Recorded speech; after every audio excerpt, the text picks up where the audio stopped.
welcome back to 9 Years in China with old teacher Kenny. I thought I'd see how I look against black today, one of my photography backdrops.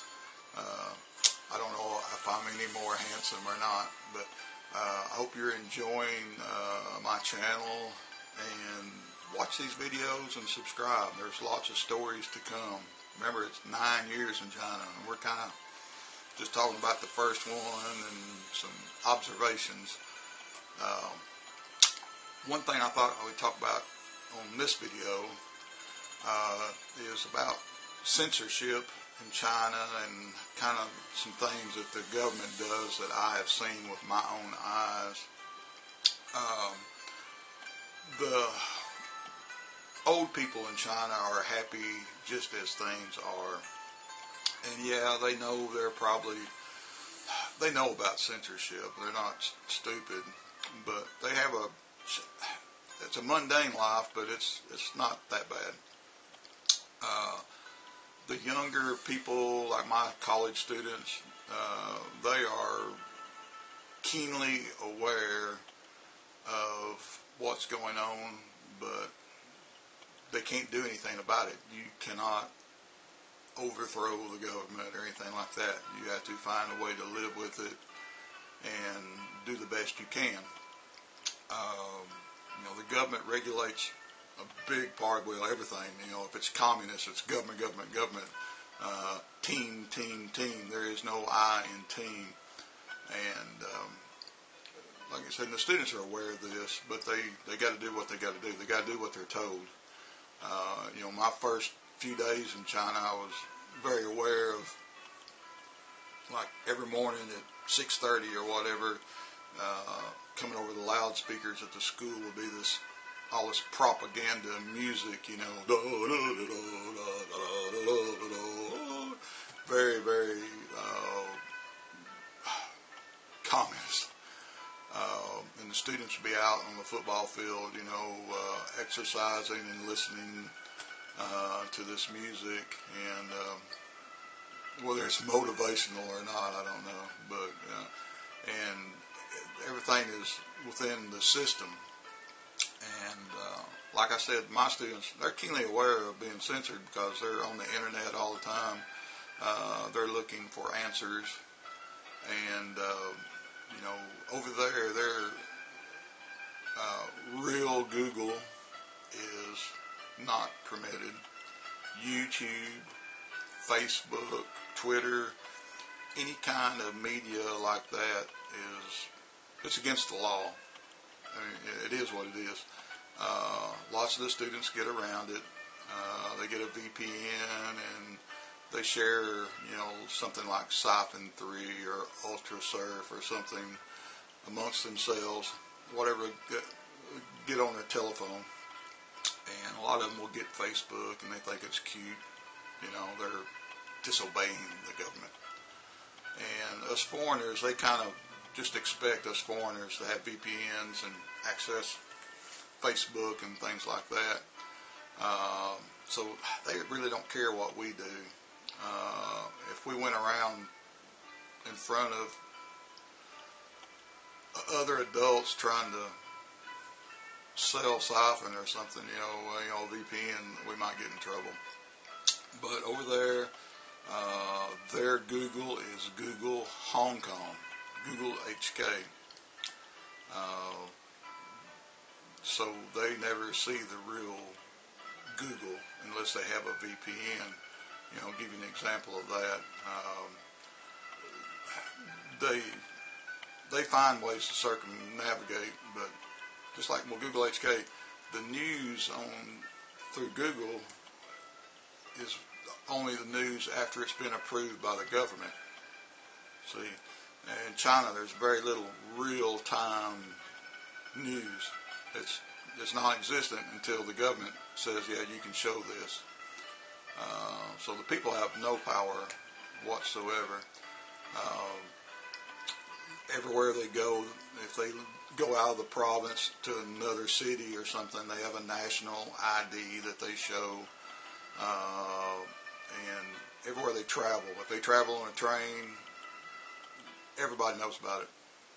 And if they stay in a hotel, everybody knows about it.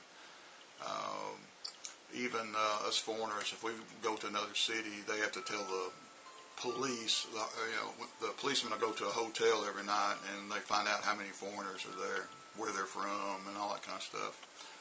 And we have to show, when we come to the hotel, we have to show pictures of our passport, and they scan it and take a picture of it.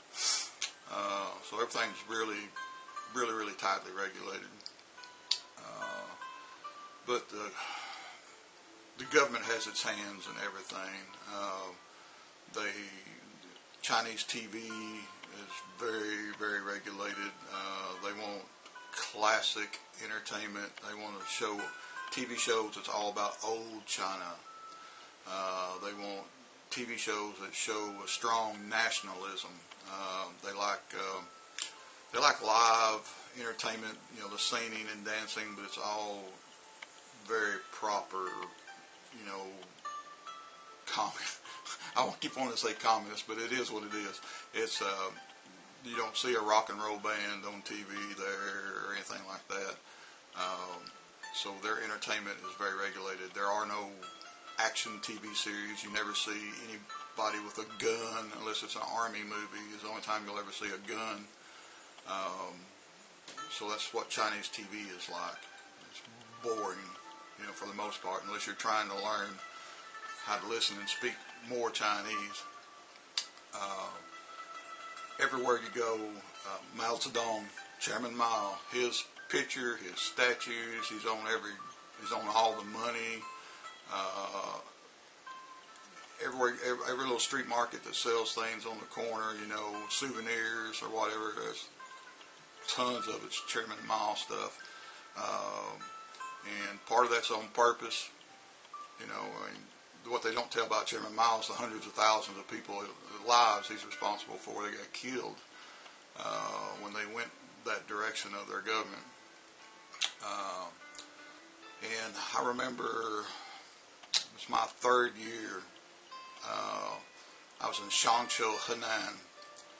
And this is just another story about what the government does. And I've seen it with my own eyes. That's the reason I'm telling you today. There was a big anti-Japanese sentiment going around. And everybody knows Japan obliterated China back in World War I or whenever it was. They took over a big part of China, and when they have places in China like one in Nanjing, it's all about the massacre, the Nanjing Massacre. I've been there. It's really interesting history. But one time, like I said, during this third year, there was a big parade downtown, and I'd already been hearing things about this anti-Japanese stuff that was going on. We had 4 Japanese teachers on my campus, and they were told not to go to town. If they needed anything, then if they needed groceries or anything, other people would go get their food and whatever their needs were, and they were not to go outside, not in the public, not get off campus.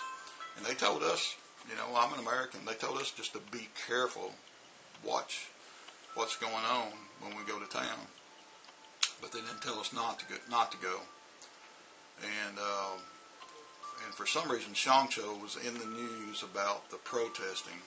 I thought, Shangzhou, we're a tier 4 city at best. Not a major city, but somehow it was in the news. And I decided to go into town one day, and I was by myself, and I had my camera, but I can't find the video footage of this.